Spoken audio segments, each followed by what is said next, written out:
Айсұлу терезенің алдында үнсіз тұрды. Кешкі қала шамдар жанып жатыр. Көшеде адамдар асығыс.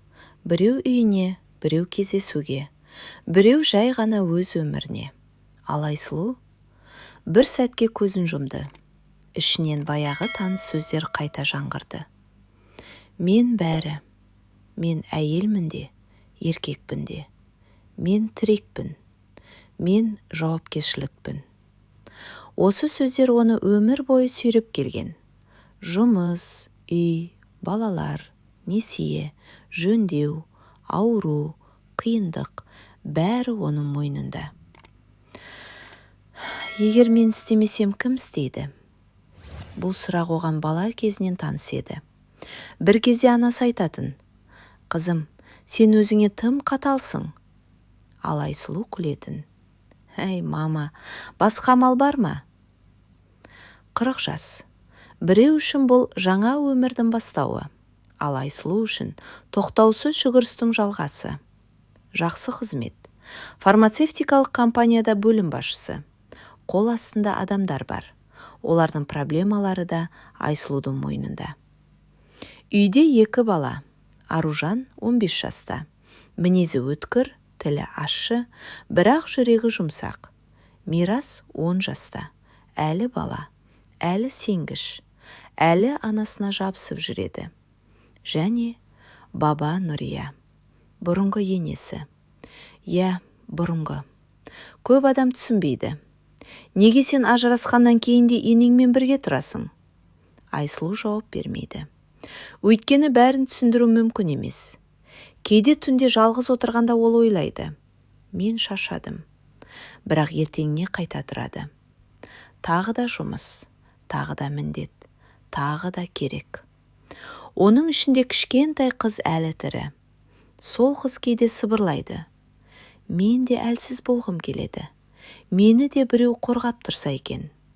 Бірақ Айсұлу оны естімегендей болады. Өйткені әлсіздік оның өмірінде орын алмаған. Телефон шырылдады. «Айсұлу Витальевна, бәрі жиналды, сізді күтіп отырмыз». Бұл Фарида, жас қызметкер. Әрдайым әдемі, жинақы, жеңіл. Айсұлу қабағын түйді. Қайда жиналды? Қалай қайда? Бүгін коллективпен. Ана күніне байланысты кеш. Айсұлу көзін жұмып терең дем алды. Тағы бір мағынасыз шара. Қазір барамын. Айна алдында тұрды. Боянып жатыр. Ерін талабын жайлап жағып, өз бейнесіне қарады. Әдемі. Ол әдемі еді. Бірақ оның көзінде шашау бар еді. Зал іші ыстық. Ауа ауыр. Парфюм иісі, гүл иісі, кофе иісі араласып кеткен. Әйелдер күліп жүр, бірақ ол күлкі жасанды. «Ой, қандай керемет, бүгін бізді құттықтайды. Гүл береді екен, кәмпит те бар». Айсұлу бұрышта тұр. Қолында телефон. Ішінен ғана күледі. Бір күн гүл беріп, қалған 364 күнде бәрін өзің істе дейсіңдер. Жанында Рая тұрды, оның орынбасары. Көмектескеннің орнына жылына 1 рет осындай цирк жасайды. Айсұлу басын изеді. Дәл айттың. Сахнада директор сөйлеп жатыр. Дауысы қатты, сөздері бос. «Құрметті аналар, сіздер қоғамның тірегісіздер». Айсұлу тыңдамайды. Ол басқа жерде. Ол өз ойында. Ол елестетті.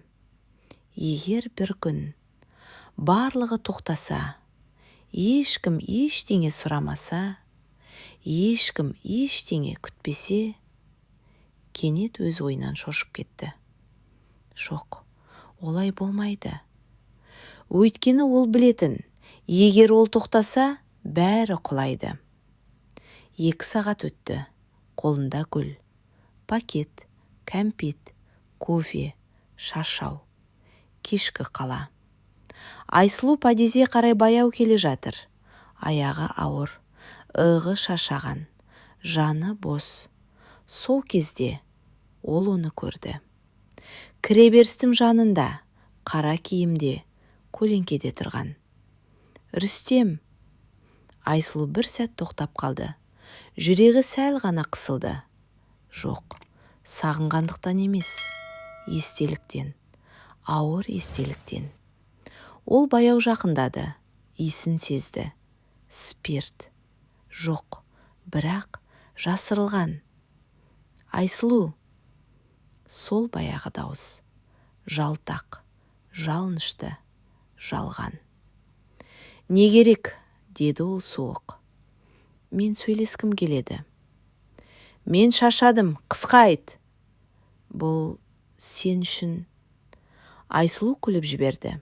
Қатты емес, сарказммен. Хой бай, құтқарушы келді ме? Рүстемнің жүзі өзгерді. Сен неге осындайсың? Қандай? Шындықты айтатын? Бір сәт үнсіздік. Сосын ол гүлге қарады. Кім берді? Айсұлуның көзі суып кетті. Саған не қатысы бар? Ол ма?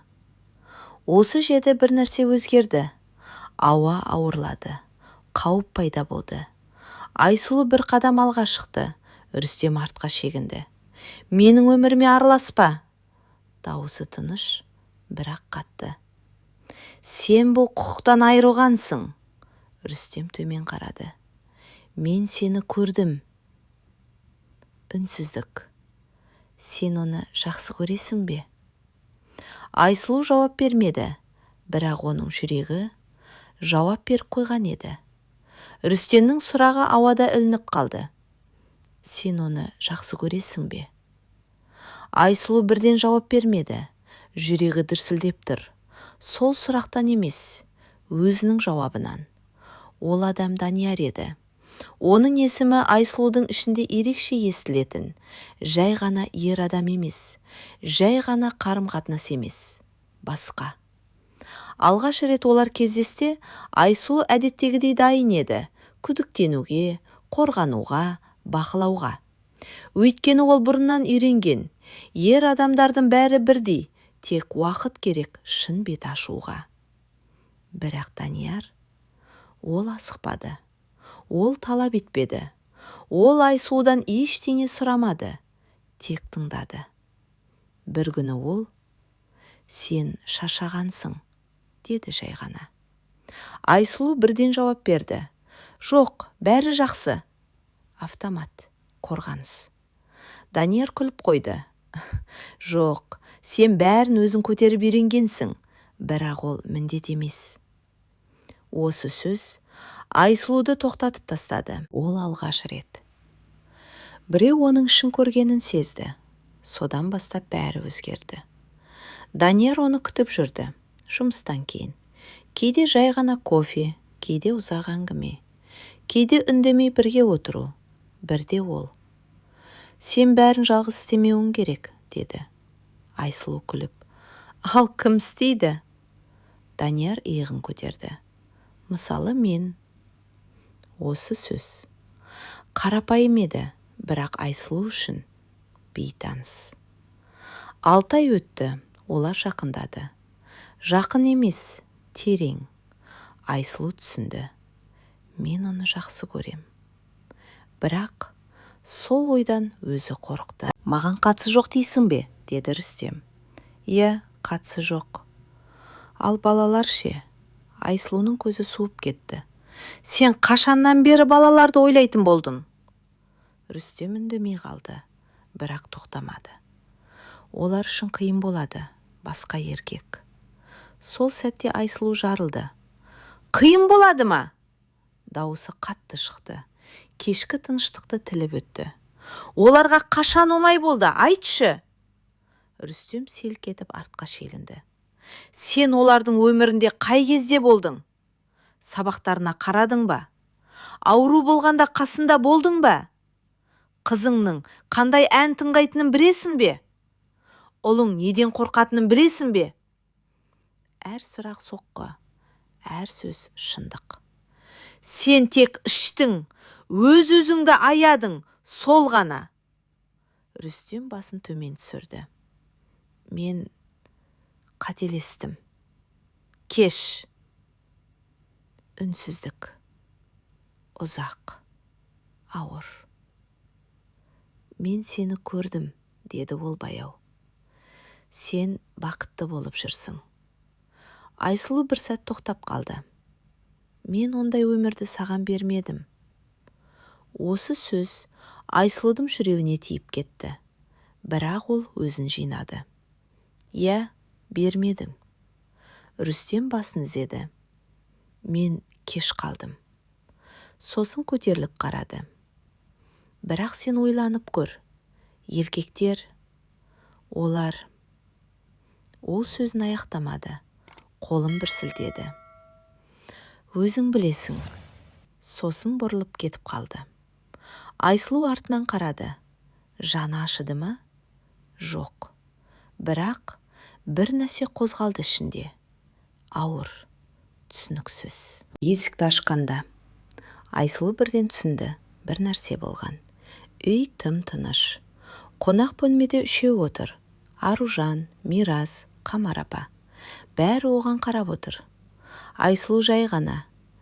Не болды? Ешкім жауап бермеді. Ол келді ме? Тағы да үнсіздік. Сосын Мирас. Мама, сен бізді тастап кетпейсің бе? Дауысы дірілдейді. Көзі жасқа толы. Айсұлуның жүрегі сынып кетті. Ол жүгіріп барып баласын құшақтады. Жоқ жаным, ешқашан. Әке айтты, деді ол сыбырлап. Сен біреумен кетесің, деді. Айсұлуның ішінде бір нәрсе жарылды. Мынау не істеп жүр? Бірақ сыртқа шығармады. Сол кезде Аружан сөйледі. Соқ, тік. Бұл рас па? Айсұлу баяу бұрылды. Не рас? Сенің біреуің бар ма? Үнсіздік. Бұл шешуші сәт. Өтірік айтуға болады, күтуға болады. Бірақ, иә, бар. Сол сөз бәрін өзгертті. Аружан орнынан атып тұрды. Кедемет, біз соңғы болып білдік. Аружан, жоқ, бізге айтуға да болмай ма? Біз кімбіз сонда?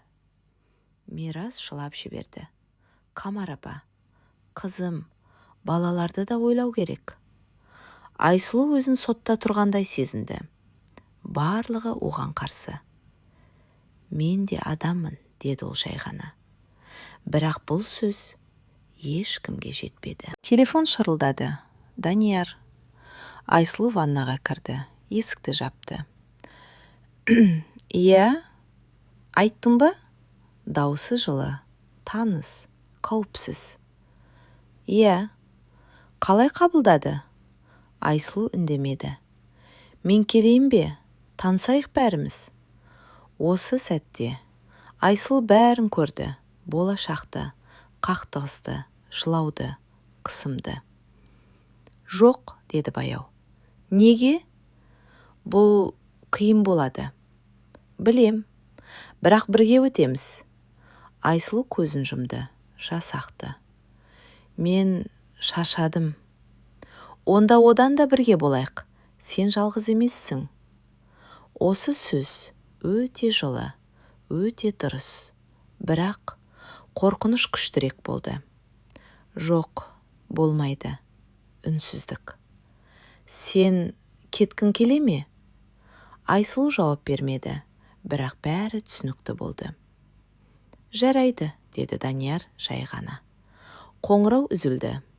Айсұлу айнаға қарады, көзінде жас. Тағы да бәрін өзім. Ол телефонын ұстап тұрды. Қара тізімге қосалмады. Бірақ қайта хабарласуға да батылы жетпеді. Ваннадан шыққанда үй іші өзгеріп кеткендей болды. Бұрынғыдай емес. Бәрі тым-тыныш. Айсұлу ас үйге өтті. Қолын жуа бастады. Су сылдырайды. Бірақ сол судың дыбысы да жанындағы үнсіздікті баса алмады. Қонақ бөлмеден телевизордың дауысы шығып тұр. Бірақ ешкім қарап отырған жоқ. Тек фон. Аружан телефонына қарап отыр. Бірақ көзі экранда емес. Мирас бөлмесіне кіріп кеткен. Есігін жартылай жауып алған. Қамар апа орындықта отыр, қолында орамал. Бірақ жыламайды, жай ғана күтеді. Айсұлу бәрін сезіп тұр. Олар үндемейді, бірақ айтады: бізге ауыр. Біз қарсыбыз. Сен бізді таңда. Ол ас үйге кіріп ыдыс жууды бастады. Бір табақ, екінші, үшінші. Әр табақпен бірге ол өз ойын басқысы келді. Бұл дұрыс, бұл дұрыс, бұл дұрыс. Бірақ ішіндегі дауыс қарсы шықты. Жоқ, бұл дұрыс емес. Ол тоқтап қалды. Қолындағы табақты қатты ұстап тұр. Мен не істеп жатырмын? Осы сұрақтан ол қорқып кетті. Сол кезде телефон қайта шырылдады. Айсұлу жүрегі тоқтап қалғандай болды. Данияр? Жоқ. Экранда мама. Ол бір сәт ойланып қалды. Көтермеуге де болар еді. Бірақ көтерді. Сәлем қызым. Мәриямның дауысы жеңіл, әдеттегідей, еш уайымсыз. Мен Мысырдан жаңа келдім, тамаша, бірақ қамағы онша емес екен. Айсұлу көзін жұмды. Қазір емес. Бірақ анасы жалғастырып жатыр. Қонақ үй, теңіз, ауа райы, массаж. Айсұлу тыңдамайды. Сосын бір сәтте бәрі жарылды. Мама! Даусы дірілдеп шықты. Не болды? Деді анасы бірден. Осы жолы ол тоқтамады. Бәрін айтты. Толығымен. Данияр, Рүстем, балалар, Қамар апа, қорқыныш, шешім, барлығын. Телефонның ар жағында ұзақ үнсіздік. Айсұлу тіпті қорқып кетті. Мама! Сосын: кешір мені, қызым. Айсұлу қатып қалды. Не? Кешір, сенің мойныңа бәрін артып қойғаным үшін. Бұл сөз бөгде еді, бейтаныс. Сен кішкентайынан үлкен адам болып кеттің, ал мен өз өміріммен жүре бердім. Айсұлу үнсіз, көзіне жас келді. Сен бәріне үйрендің, бәрін көтеруге, бәріне жауап беруге. Бірақ бұл сенің міндетің емес еді. Айсұлу сыбырлады. Қазір кеш. Жоқ, дәл қазір емес. Егер сен тағы да өзіңді тастасаң, сонда кеш болады. Осы сөз ішіне кіріп кетті. Тыңда, қызым. Мәриямның дауысы өзгерді. Бұл жолы салмақты, тура. Балалар өседі. Сен үшін өмір сүрмейді. Өз жолымен кетеді. Айсұлу тынысын ішіне тартты. Қамар апа да мәңгі отырмайды. Ертең ол да кетеді. Ал сен ше? Үнсіздік. Сен жалғыз қаласың. Және дәл осы күнді еске аласың. Мен не үшін бас тарттым деп. Айсұлуның жүрегі ауырып кетті. Ешкім бағаламайды, қызым. Ешкім. Тіпті балаларың да. Олар айтады, біз сұраған жоқпыз. Осы сөз қатты тиді. Олар қарсы, өйткені қорқады. Сені бөліскісі келмейді. Бұл махаббат емес, бұл қорқыныш. Айсұлу сыбырлады. Ал егер бәрі бұзылса? Ал егер сен өзіңді жоғалтсаң ше? Үнсіздік. Ұзақ, терең. Ең жаман сатқындық өзіңді сату. Осы сөз барлығын тоқтатты. Айсұлу көзін жұмды. Жылап тұр, бірақ тыныш. Уәде бер. Не? Өзіңді сақпайсың деп. Айсұлу баяу. Уәде берем. Телефон өшті. Ас үй. Тыныш. Айсұлу орындыққа отырды. Қолдары дірілдейді. Ол алғаш рет бәрін анық көрді. Балалар, қорқыныш, үй, жауапкершілік және өзі. Мен қайтамын? Бұл сұрақ өмірінде бірінші рет қатты естілді. Ол әрқашан ана болды, қамқоршы болды, тірек болды. Бірақ ешқашан өзі болған жоқ. Ол орнынан тұрды, терезеге қарады. Қала шамдары жанып тұр. Мен де өмір сүргім келеді. Бұл сөзді ол алғаш рет дауыстап айтты. Телефонды алды. Экран. Данияр. Саусағы тоқтап қалды. Қорқыныш, үміт, ауырлық. Егер қазір қоңырау шалсам, бәрі өзгереді. Егер шалмасам, ештеңе өзгермейді. Ол көзін жұмды, жүрегі қатты соғып тұр. Сосын қоңырау шалды. Телефон ұзақ шырылдамады. Айсұлу! Даниярдың даусы. Сол баяғы, жылы, бірақ сақ. Айсұлу бірден сөйлей алмады. Мен қайта хабарластым. Білем, үнсіздік.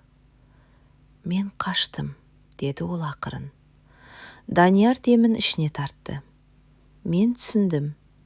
Жоқ, сен түсінбейсің. Мен әрқашан қашам. Қиын болса тоқтатам. Өйткені мен жалғыз үйреніп кеткенмін. Даусы дірілдеп тұр. Ал қазір? Айсұлу көзін жұмды. Қазір ашқым келмейді.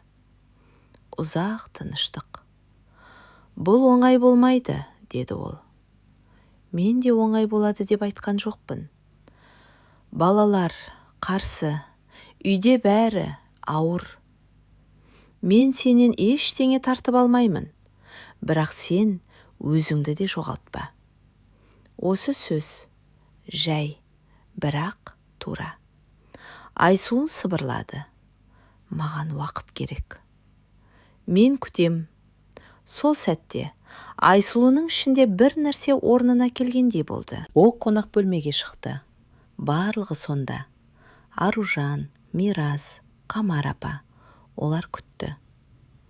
Біз сөйлесуіміз керек, деді Айсұлу. Даусы тыныш, бірақ қатты. Аружан бірден, сол адаммен бе? Иә. Бізге ол керек емес. Айсұлу тоқтамады. Маған керек. Үнсіздік. Аружанның көзі өзгерді. Сонда біз маңызды емеспіз бе? Маңыздысыңдар. Бірақ мен де маңыздымын. Бұл сөз бұрын айтылмаған. Мирас сыбырлады. Мама, бізді тастамайсың ғой. Айсұлу жанына отырды. Ешқашан. Бірақ мен де өмір сүргім келеді. Қамар апа көзін төмен түсірді. Қызым, үй бұзылады. Айсұлу оған қарады. Бұл үй менің өмірімнің орнына тұрмауы керек. Аружан жарылды. Жоқ, бұл дұрыс емес. Әке, дұрыс айтты. Аружан.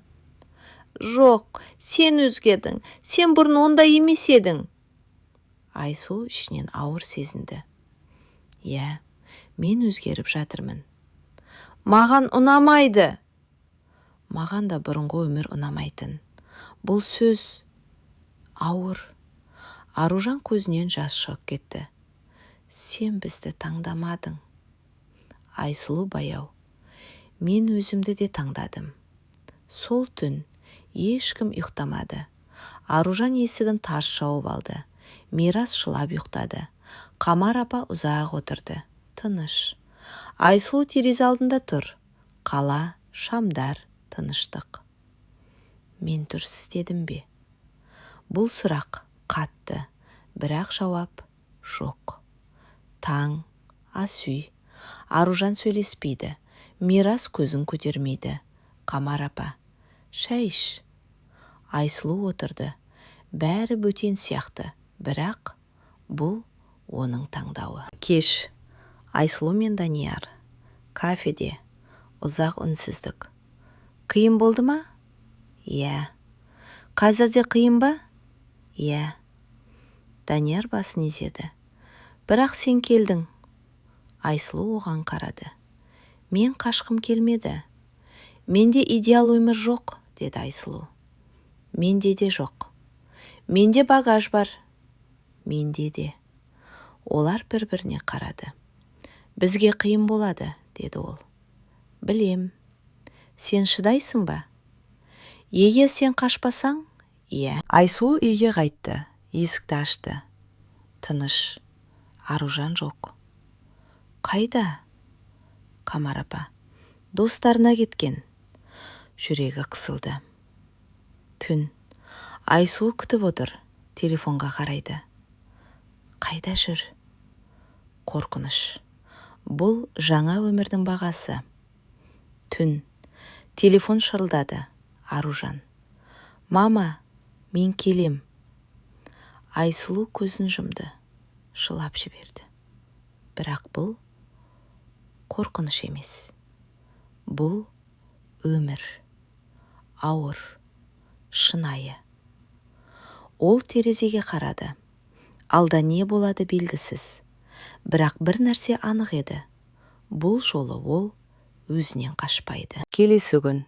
Үй ішінде біртүрлі салқындық орнады. Бұл ашық жанжал емес. Бұл үнсіз қарсылық. Аружан таңғы асқа шықпады. Есігі жабық. Мирас дастархан басында отыр. Бірақ бұрынғыдай сөйлемейді. Мама, мектепке барам, деді жай ғана. Айсұлу күлімсіреуге тырысты. Жақсы жаным, кешке көрсеміз. Бірақ бала оның көзіне қарамады. Қамар апа да өзгерген. Бұрын ол көп сөйлейтін, қазір абайлап сөйлейді. Бәрі дұрысталар, деді жай ғана. Айсұлу басын изеді, ішінде бір ғана ой. Бұл бастамасы ғана.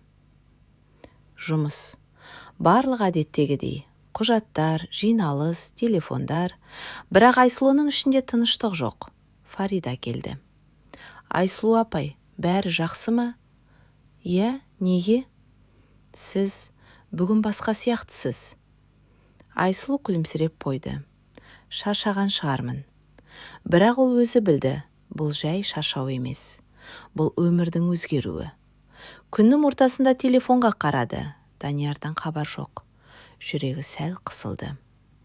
Ол да ойланып жүрген шығар. Бір сәтте қорқыныш пайда болды. Мүмкін ол да кетіп қалар. Осы ой оны қатты шошытты. Кеш. Үй. Аружан әлі салқын. Мирас қасында отыр, бірақ бұрынғыдай жабыспайды. Айсұлу ас үйде отыр, телефон қолында, күтеді. Жазсам ба? Жазбайды. Ол жазсын. Бірақ уақыт өтіп жатыр. Сағат, тағы сағат. Ақыры телефон жанып кетті. Данияр, қалайсың? Қарапайым. Бірақ Айсұлу үшін өте маңызды. Ол ұзақ қарап отырды, сосын жазды. Қиын, бірақ тірімін. Жауап тез келді. Менде. Келесі күн. Данияр мен Айсұлу тағы кездесті. Бұл жолы бәрі басқаша. Екеуі де түсінді.